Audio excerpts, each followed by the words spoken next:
नमस्कार, स्वागत है आप सबका दिन भर की तमाम बड़ी और अहम खबरों के साथ मैं हूं कवीन सचान। शुरुआत हेडलाइन से। गुजरात कांग्रेस ने 44 विधायकों को भेजा बेंगलुरु। चुनाव आयोग में खरीद फरोख्त की शिकायत, बीजेपी का घर दुरुस्त करने की सलाह।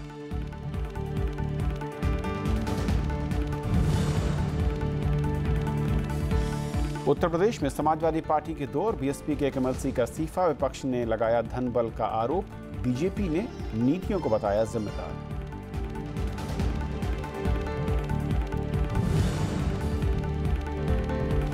पाकिस्तान के अंतरिम प्रधानमंत्री होंगे शाहिद अब्बासी। पीएमएलएन की बैठक में फैसला, संसद सदस्य बनने के बाद शहबाज शरीफ को मिलेगी कमान।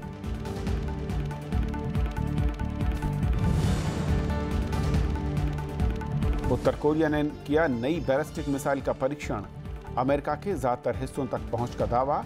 चीन समेत पड़ोसी देशों ने बताया संयुक्त राष्ट्र प्रस्ताव का उल्लंघन।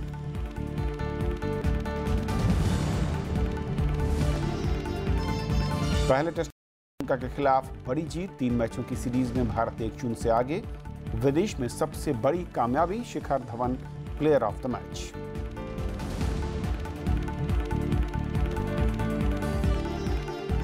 गुजरात में संकट से गुजर रही कांग्रेस ने अपने कई विधायकों को बेंगलुरु भेज दिया है। पार्टी ने आरोप लगाया है कि राज्यसभा चुनाव से पहले बीजेपी कांग्रेस के विधायकों को तोड़ रही है। हालांकि बीजेपी ने इन तमाम आरोपों को सिरे से खारिज कर दिया है। गुजरात से लाए गए कांग्रेस के 44 विधायक बेंगलुरु के इस रिजॉर्ट में हैं। यहां पुलिस का कड़ा पहरा है। 6 विधायकों के इस्तीफे और 3 के बीजेपी में शामिल होने के बाद कांग्रेस ने ये कदम उठाया है। कुछ विधायक शुक्रवार रात बेंगलुरु पहुंचे तो कुछ शनिवार सुबह यहां आए। पार्टी का आरोप है कि बीजेपी राज्यसभा की तीसरी सीट जीतने के लिए खरीद फरोख्त में लगी है। किस प्रकार से सरकारी मशीनरी का, पुलिस प्रशासन का, जिला प्रशासन का दुरुपयोग किया जा रहा है, तो अगर यही नौबत आ रही है तो फिर कैसे, क्यों नहीं कोई पार्टी में विधायकों को बचाएगी उनसे, उनकी गुंडागिर्दी से, उनके असामाजिक व्यवहार से। इसलिए बचाने के लिए उनको एक जगह रखा गया है। बीजेपी ने इन आरोपों को पूरी तरह खारिज किया है। पार्टी का कहना है कि हताशा में कांग्रेस इस तरह के आरोप लगा रही है। कांग्रेस के नेता ये जवाब दें कि वो अपना घर क्यों नहीं संभाल रहे हैं। कैसे बिहार उनके हाथ से निकल गया, कैसे पूरे देश में वो हार रहे हैं, कैसे हर कांग्रेस वाले बेचैन हैं, हताश हैं। गुजरात से राज्यसभा की 3 सीटों के लिए 8 अगस्त को मतदान होना है। कांग्रेस ने तीसरी सीट के लिए वरिष्ठ नेता अहमद पटेल को उम्मीदवार बनाया है। बीजेपी ने राष्ट्रीय अध्यक्ष अमित शाह और केंद्रीय कपड़ा मंत्री स्मृति ईरानी को मैदान में उतारा है। कांग्रेस से बीजेपी में आए बलवंत सिंह राजपूत को तीसरा उम्मीदवार बनाया गया है। तीसरी सीट जीतने के लिए दोनों पार्टियां जोर लगा रही हैं। Bureau report, Rajya Sabha TV. Congress ने गुजरात में दलबदल का आरोप लगाया है। पार्टी ने आज इसकी शिकायत चुनाव आयोग से की। कांग्रेस नेता गुलाम नबी आजाद ने कहा कि विधायकों को पैसे का लालच दिया जा रहा है और इसमें केंद्र की एनडीए और राज्य की बीजेपी सरकार शामिल है। पार्टी ने विधायकों के अपहरण के भी आरोप लगाए हैं। कांग्रेस ने उन अधिकारियों पर कार्रवाई की मांग की जो विधायकों को धमकाने में शामिल हैं।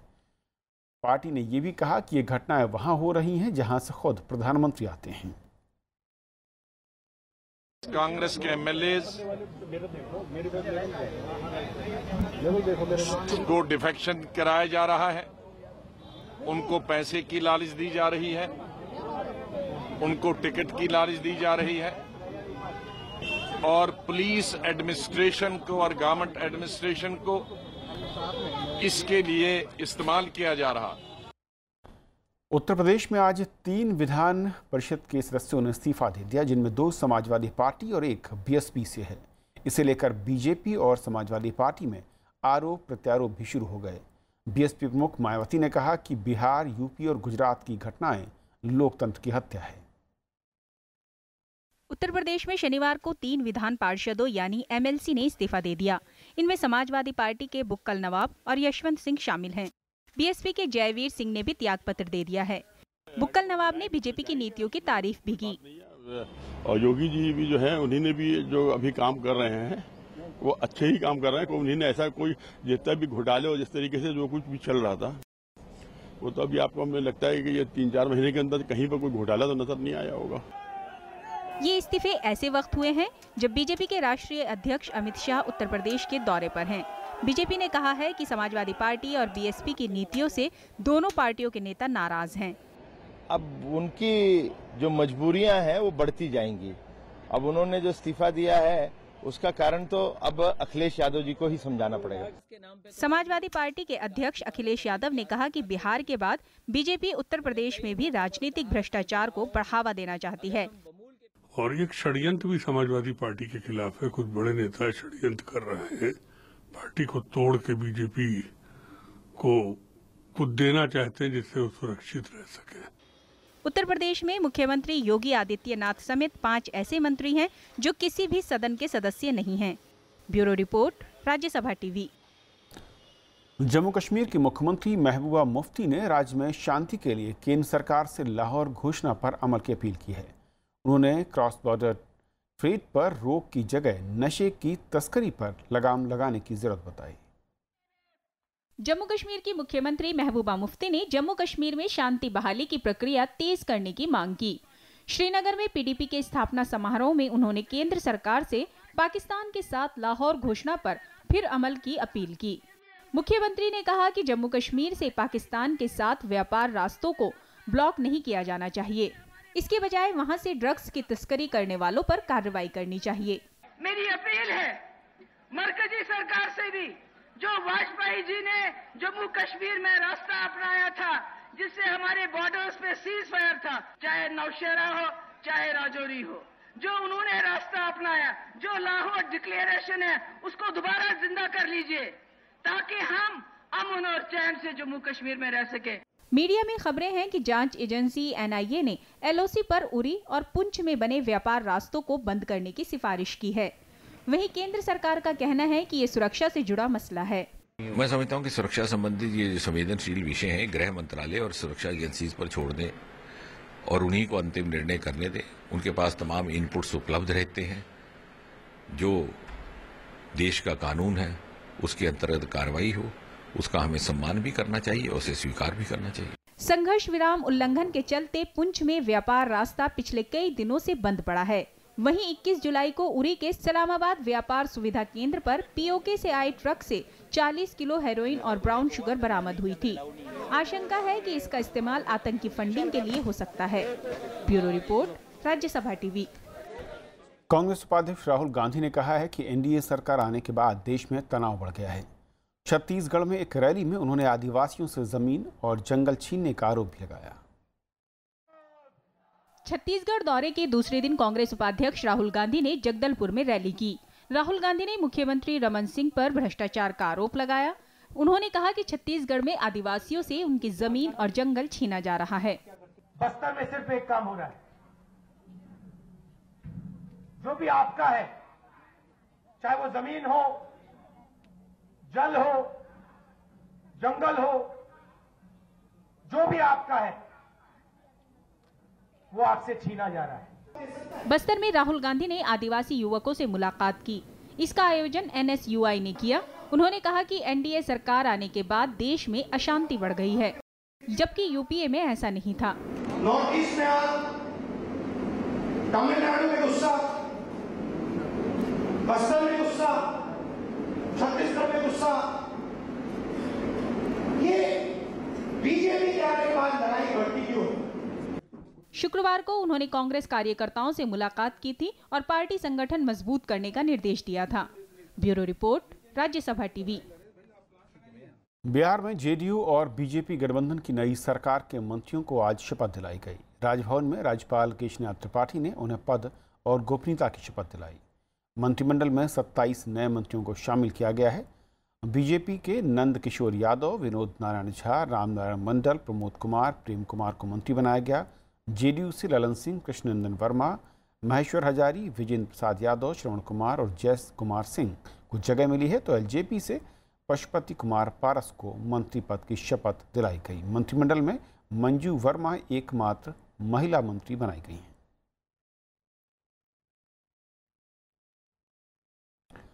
पश्चिम बंगाल सीआईडी ने आज बीजेपी सांसद रूपा गांगुली से पूछताछ की। यह कार्रवाई जलपाईगुड़ी में बाल तस्करी मामले में हुई। एजेंसी के अधिकारी सांसद के घर पहुंचे। रूपा गांगुली से पार्टी की महिला इकाई की पूर्व महासचिव जूही चौधरी से कथित मुलाकात पर सवाल किए गए।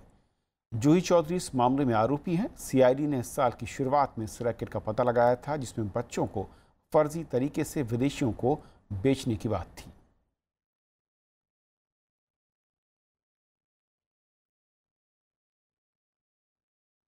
हमारा विश्वास है जूही निर्दोष है। I believe that, honestly believe that. फिर भी लॉ के नियम के अनुसार वो जाएगा, जैसे कोर्ट प्रोसीडिंग चलेंगे, इन्वेस्टिगेशन चलेंगे, वैसे ही होगा। गोरखालैंड की मांग को लेकर अनिश्चितकालीन हड़ताल का 45वां दिन है। करीब एक हफ्ते की शांति के बाद दार्जिलिंग इलाके में आज फिर सुरक्षा बलों और प्रदर्शनकारियों के बीच झड़प और हिंसा हुई। जिला प्रशासन का कहना है कि गोरखालैंड के समर्थक हथियारों से लैस होकर सिलीगुड़ी में घुसने की कोशिश कर रहे थे। उनकी मांग है कि सिलीगुड़ी को प्रस्तावित गोरखालैंड में शामिल किया जाए। सुकना इलाके में जब पुलिस ने उन्हें रोकने की कोशिश की तो प्रदर्शनकारियों के बीच झड़प हुई। उन्होंने बैरिकेड्स तोड़ दिए और पुलिस पर पथराव किया। जवाब में पुलिस ने पानी की बौछार और फिर लाठीचार्ज किया। इसके बाद प्रदर्शनकारी हिंसक हुए और पास में खड़े वाहनों पर आग लगा दी और सिकना सिलीगुड़ी रोड पर धरना दिया। जीडीएम ने दावा किया कि पुलिस ने गोलियां चलाई हैं, हालांकि जिला प्रशासन ने इससे इनकार किया है। हालात पर काबू पाने के लिए पुलिस और सुरक्षा बलों की अतिरिक्त टीम को रवाना किया गया है। ये हम लोग प्रतिवाद जुलूस निकाल रहे थे, शांति का जुलूस निकाल रहे थे, लेकिन अचानक पुलिस वाले आए। सिलीगुड़ी कमिश्नरेट का एसपी साहब, आईपीएस साहब, कमिश्नर या पुलिस आए। उन्होंने डायरेक्ट गोली चलाना शुरू कर दिया हमारे ऊपर, हमारे नॉर्मल जनताओं पर गोली चलाना शुरू कर दिया और ये जो हिंसा भड़क गया, अचानक हिंसा भड़क गया। हमारी तरफ से कोई प्रतिवाद नहीं होते। पश्चिम बंगाल में बाढ़ के हालात में अब सुधार है, लेकिन पिछले 24 घंटे में 3 और लोगों की मौत हो गई और साथ ही मरने वालों का आंकड़ा 31 हो गया। वहीं दामोदर वैली कॉरपोरेशन ने पानी छोड़ने में कमी की है। राज्य में 165 गांवों के 23 लाख से ज़्यादा लोग प्रभावित हैं। राहत और बचाव काम के लिए 2067 रिलीफ कैंप बनाए गए, जहां 45,000 से ज़्यादा लोग शरण लिए हुए हैं। मुख्यमंत्री का दावा है कि मौजूदा स्थिति 1978 में आई बाढ़ से ज़्यादा खतरनाक है। कई इलाकों में सेना बचाव के काम में लगी है। वायुसेना ने मिदनापुर से 9 लोगों को सुरक्षित निकाला। बाढ़ से 2.5 लाख हेक्टेयर जमीन पर फसल के बर्बाद होने का अनुमान है। और फिलहाल एक छोटा सा ब्रेक और ब्रेक के उस पार कुछ और खबरें।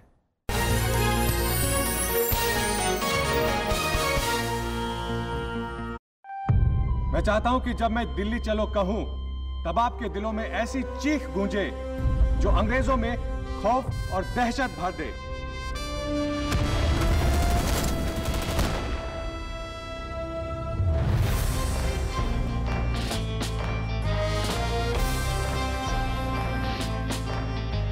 हवाओं में वो आग है कि जल उठे चराग है।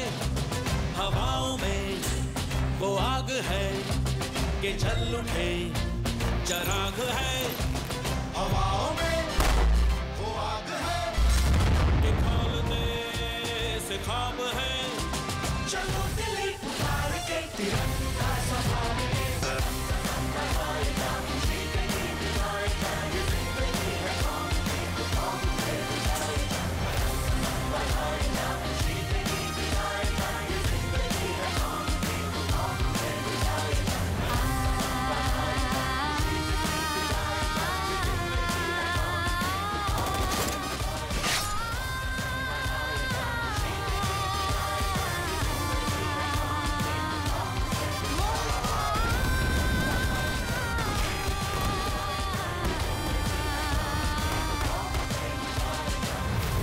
This trial and its judgment shall be remembered throughout history.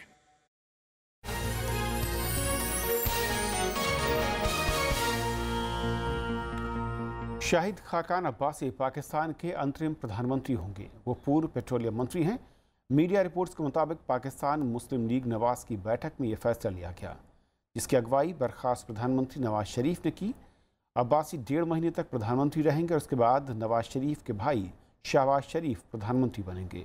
Shahbaz फिलहाल संसद के किसी भी सदन के सदस्य नहीं हैं और प्रधानमंत्री बनने के लिए उनका चुना जाना ज़रूरी है। सुप्रीम कोर्ट ने कल नवाज शरीफ को पनामा गेट मामले में अयोग्य ठहराया था। इसके बाद उन्हें पद छोड़ना पड़ा। कोर्ट ने शरीफ और उनके बच्चों के खिलाफ भ्रष्टाचार का मामला दर्ज करने और 6 महीने में सुनवाई पूरी करने के आदेश दिए हैं। पार्टी ने इस फैसले के खिलाफ पुनर्विचार याचिका भी दायर करने का फैसला किया है।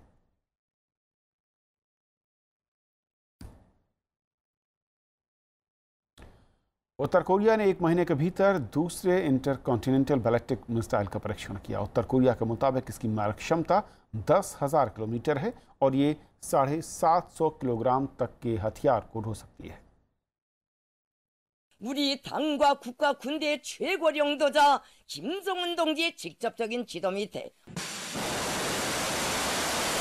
दूसरे इंटरकॉन्टिनेंटल बैलिस्टिक मिसाइल के परीक्षण के बाद उत्तर कोरिया ने दावा किया है कि अब समूचा अमेरिका उसके निशाने पर आ गया है।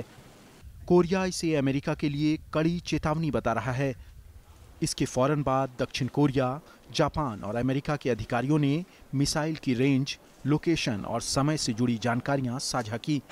दक्षिण कोरिया ने इसे संयुक्त राष्ट्र के प्रस्ताव का उल्लंघन करार दिया। 명백한 위반일 뿐만 아니라 국제 평화와 안전에 대한 엄중한 위협이라는 점에서 이를 강력히 규탄합니다. दक्षिण कोरिया ने इसे वैश्विक सुरक्षा और शांति को खतरा बताया है और उत्तर कोरिया के परमाणु कार्यक्रम पर तत्काल रोक लगाने की अपील की। अमेरिका ने इसे खतरनाक और लापरवाही भरा कदम बताया है। जापान ने इस परीक्षण की कड़ी निंदा की है। प्रधानमंत्री शिंजो आबे ने कहा कि इससे जापान की आंतरिक सुरक्षा को खतरा पहुंच सकता है। 先般の ICBM-2 ミサイルの発射に続いて我が国の北朝鮮がこのような挑発行動を続ける限り चीन ने इस कदम की निंदा करते हुए कहा कि उत्तर कोरिया को संयुक्त राष्ट्र सुरक्षा परिषद के प्रस्ताव का पालन करना चाहिए। 3 जुलाई के बाद ये उत्तर कोरिया का दूसरा इंटर कॉन्टिनेंटल मिसाइल परीक्षण है। 2017 में वो अब तक 14 मिसाइल परीक्षण कर चुका है। Bureau report, Rajya Sabha TV. रूस ने अमेरिका से अपने दूतावास अधिकारियों और कर्मचारियों की संख्या घटाने को कहा है। रूस ने अमेरिका के नए प्रतिबंधों के बाद इसकी घोषणा की। रूस ने अधिकारियों और कर्मचारियों की संख्या 455 करने को कहा है। साथ ही दूसरी तरह की सुविधाओं में कटौती का ऐलान किया और अमेरिका ने इस ऐलान पर कड़ा एतराज जताया। गुरुवार को अमेरिकी सीनेट ने नए प्रतिबंधों को मंजूरी दी थी और अब ये विधेयक राष्ट्रपति डोनाल्ड ट्रंप के पास है।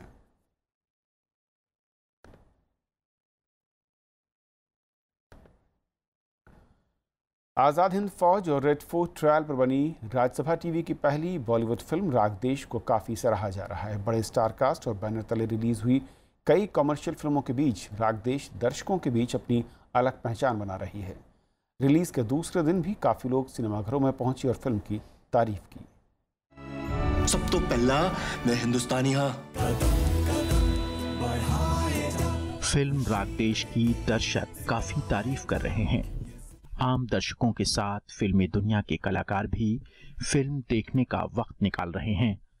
फिल्मी कलाकार और दर्शकों ने आज़ाद हिंद फौज से जुड़े ऐतिहासिक दस्तावेजों को सही तरीके से पहुंचाने के लिए तिग्मांशु धूलिया की जमकर तारीफ की। हिंदुस्तान और अंग्रेजों के बीच एक धागा था, वो टूट गया। माय हस्बैंड ओम पुरी जी's last film, Partition 1947, and in Bose also they show the Viceroy's house. So it was very, very touching and enjoyed. I'm so happy Rajya Sabha TV has taken this initiative, and I hope good, constructive, historical films are made in future. हमें court room drama अच्छा लगा और war sequence भी बहुत अच्छा लगा। बहुत खूबसूरती से फिल्म किया गया है। हर तिग्मांशु धूलिया की फिल्म बहुत खूबसूरत है। फिल्म को तकनीकी तौर पर भी सराहा जा रहा है। पर्दे के पीछे की दुनिया से जुड़े लोग फिल्म की कास्टिंग, संगीत और निर्देशन की जमकर तारीफ कर रहे हैं।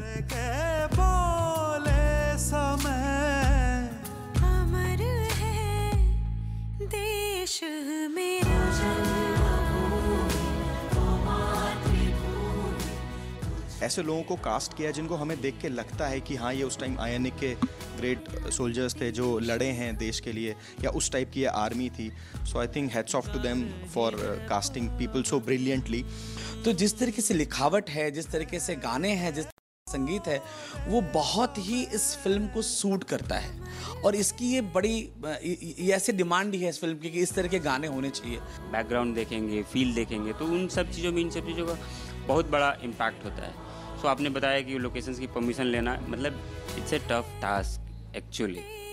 सो मैं कहूँगा सारे जितने भी दर्शक हमें देख रहे हैं, एक बार जाइए, मूवी देखिए। राज्यसभा टीवी की फिल्म रागदेश 28 जुलाई को देश भर के 1000 से ज्यादा सिनेमाघरों में रिलीज हुई। मुंबई, दिल्ली समेत ज्यादातर शहरों में फिल्म को बेहद पसंद किया जा रहा है। राज्यसभा टीवी और तिग्मांशु धूलिया की टीम ने INA ट्रायल जैसे बेहद महत्वपूर्ण तथ्य को बहुत ही प्रभावशाली तरीके से पर्दे पर उकेरने की कोशिश की है और वो इसमें कामयाब भी हुए हैं। और यही वजह है कि देश के तमाम आलोचक, मीडिया समूह और अखबार फिल्म को बहुत अच्छी रेटिंग्स दे रहे हैं और दूसरी तरफ दर्शकों की सराहना रागदेश को अलग से मिल रही है। कैमरा पर्सन सुधांशु के साथ मैं दीपक डोभाल, राज्यसभा टीवी, मुंबई। भूकंप से जुड़ी जानकारियों को आसान बनाने और कम समय में उपलब्ध कराने के लिए राष्ट्रीय भूकंप केंद्र ने एक मोबाइल ऐप विकसित किया है। ये ऐप भूकंप के केंद्र, उसकी तीव्रता की जानकारी काफी कम समय में मुहैया कराएगा। भूकंप का पूर्वानुमान लगाना फिलहाल संभव नहीं है, लेकिन नेशनल सेंटर फॉर सिस्मोलॉजी यानी राष्ट्रीय भूकंप केंद्र ने एक मोबाइल ऐप बनाया है। इसे इंडिया क्वेक का नाम दिया गया है, जो 2 मिनट से भी कम समय में भूकंप के केंद्र, समय और उसकी तीव्रता की जानकारी देगा। ऐप को आसानी से कोई भी अपने मोबाइल फोन में डाउनलोड कर सकता है।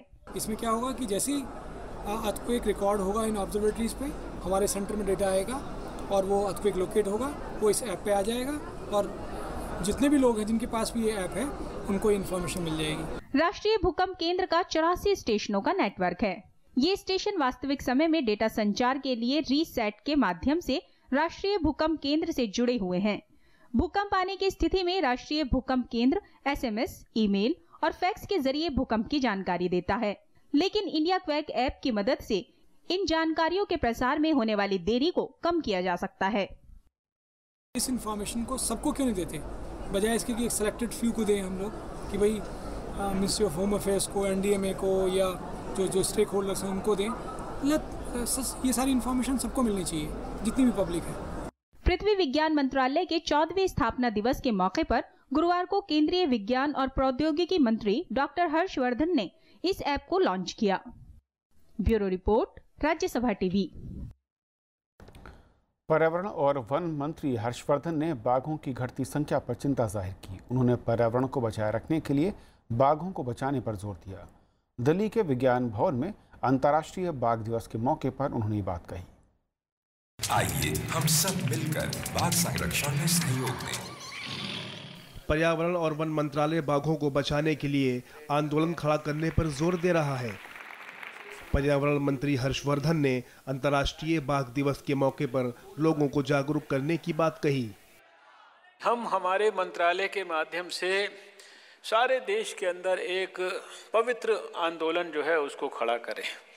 ये तो इसका एक विषय है जिसके ऊपर आज यहाँ पर आज ग्लोबल हमारे टाइगर डे पर हम बात कर रहे हैं। फिल्म अभिनेता रणदीप हुड्डा ने बाघ को संस्कृति और इतिहास का हिस्सा करार दिया। उन्होंने कहा कि अकेले बाघ को बचाने से कई प्रजातियां बच जाएंगी। पर्यावरण मामले के जानकारों ने भी इकोसिस्टम को बचाने के लिए बाघ संरक्षण पर जोर दिया। एक संस्कृति है और जो हमारी हिस्ट्री है उसका टाइगर बहुत बड़ा हिस्सा है, और अगर आप टाइगर को बचाते हैं तो आप 1.4 मिलियन से ज़्यादा स्पीशीज़ को बचा सकते हैं। टाइगर है हमारे जो खाद्य श्रृंखला यानी फूड चेन का सबसे ऊपर टॉप में है। तो अगर टाइगर बच रहा है मतलब ऑब्वियसली जंगल में हिरन है, इसका मतलब है कि जंगल में जो है पानी है, उसमें जो है घास है और एक पूरा इकोसिस्टम की हम बात करें वो एग्जिस्ट कर रहा है। 2010 से हर साल 29 जुलाई को अंतर्राष्ट्रीय बाघ दिवस के तौर पर दुनिया भर में मनाया जाता है। इस वक्त पूरी दुनिया में कुल 4000 बाघ ही बचे हैं। इनमें से आधे बाघ भारत में हैं, लेकिन इनकी घटती संख्या ने पर्यावरणविदों को चिंता में डाल रखा है। ग्लोबल टाइगर डे के मौके पर दुनिया में बाघों की घटती हुई संख्या पर चिंता तो ज़रूर जताई गई, लेकिन साथ में ये भी चिताया गया कि अगर हम बाघों की रक्षा करेंगे तो समस्त पर्यावरण की रक्षा हो सकती है। कैमरामैन शिव कुमार के साथ मोहम्मद फातेह टीपू, राज्यसभा टीवी, दिल्ली। कल टेस्ट मैच को जीतकर टीम इंडिया ने 3 मैचों की सीरीज में 1-0 की बढ़त बना ली है। 550 रन के लक्ष्य का पीछा करते हुए श्रीलंकाई टीम ने 245 रन बनाने में ही 8 विकेट गंवा दिए। रंगना हेराथ और गुणरत्ने चोटिल होने के चलते बल्लेबाजी नहीं कर पाए। रनों के मामले में विदेशी सरजमीं पर भारत की ये सबसे बड़ी जीत है। वहीं श्रीलंका के लिए रनों के हिसाब से ये अब तक की सबसे बड़ी हार। यही सोचते हैं कि हर कोई योगदान भारत ने गोल्ड टेस्ट 304 रनों से जीत लिया। पहले टेस्ट की चौथी पारी में श्रीलंकाई बल्लेबाज भारतीय फिरकी के सामने बेबस नजर आए। दूसरी पारी में श्रीलंका की पूरी टीम 245 रनों पर ही सिमट गई। भारत ने श्रीलंका के सामने जीत के लिए 550 रनों का लक्ष्य रखा था, लेकिन जडेजा और अश्विन के बेहतरीन गेंदबाजी की बदौलत भारत चौथे दिन ही जीत हासिल करने में कामयाब रहा। दूसरी पारी में जडेजा और अश्विन ने 3-3 विकेट लिए। वहीं तेज गेंदबाज मोहम्मद शमी और उमेश यादव को 1-1 विकेट मिला। श्रीलंका की ओर से करुणारत्ने ने सबसे ज्यादा 97 रनों की पारी खेली। इससे पहले भारत ने अपनी दूसरी पारी 240 रनों पर घोषित कर दी। कप्तान कोहली ने शानदार 103 रनों की नाबाद पारी खेली। कोहली के 58 टेस्ट मैचों में ये 17वां शतक था। बतौर कप्तान कोहली का ये 10वां शतक था। पहली पारी में 190 रनों की ताबड़तोड़ पारी खेलने वाले शिखर धवन को प्लेयर ऑफ द मैच चुना गया।